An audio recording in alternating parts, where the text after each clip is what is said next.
puisque nous analysons leurs fiches. Et nous nous apercevons de choses incroyables.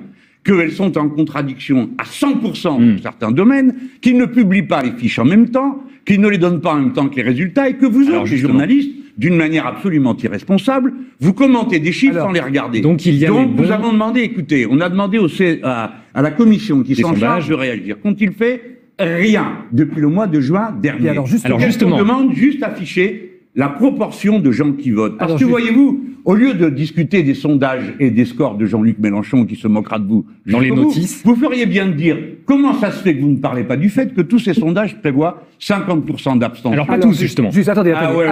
Mais justement, en fonction des fluctuations, je monte. Je vous disais, Frédéric, vous dites qu'il y a les bons et les mauvais sondages, c'est un peu comme les chasseurs. Il y a 2 ans, votre parti, la France Insoumise, avait annoncé créer un institut de sondage maison. C'était lors des européennes. Vous disiez, comme ils font mal leur travail, on va le faire nous-mêmes. Depuis, plus aucune nouvelle. C'est abandonné ce projet? Non, pas du tout. C'est pas un projet, c'est une réalité. Nous avons un outil de sondage.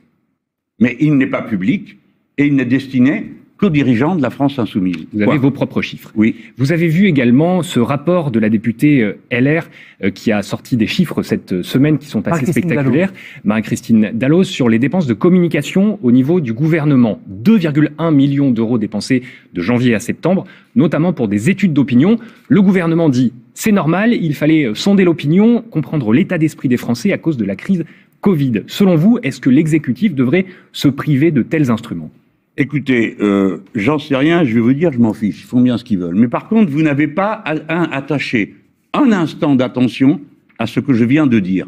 Que faut-il faire si l'on dit que les sondages en politique sont malvenus et sont forcément manipulatoires? Parce que, voyez-vous, quand on annonce 50% d'abstention et que ça aboutit à me mettre en dessous de 10, ce qui est le seul cas où j'apparais en dessous de 10, ça veut dire que les gens qui regardent ça, ils se disent « Ouais, finalement, ça sert à rien, donc j'y vais pas ». Il faut interdire les sondages en période de campagne électorale. Il y a une loi qui existe, qui a été adoptée à l'unanimité du Sénat, qui propose d'interdire les sondages un mois avant le vote. Rappelez-vous bien, à l'unanimité. Un mois. Elle a déjà été adoptée. Et on pourrait l'adopter, elle a été adoptée au Sénat, elle pourrait venir à l'Assemblée nationale.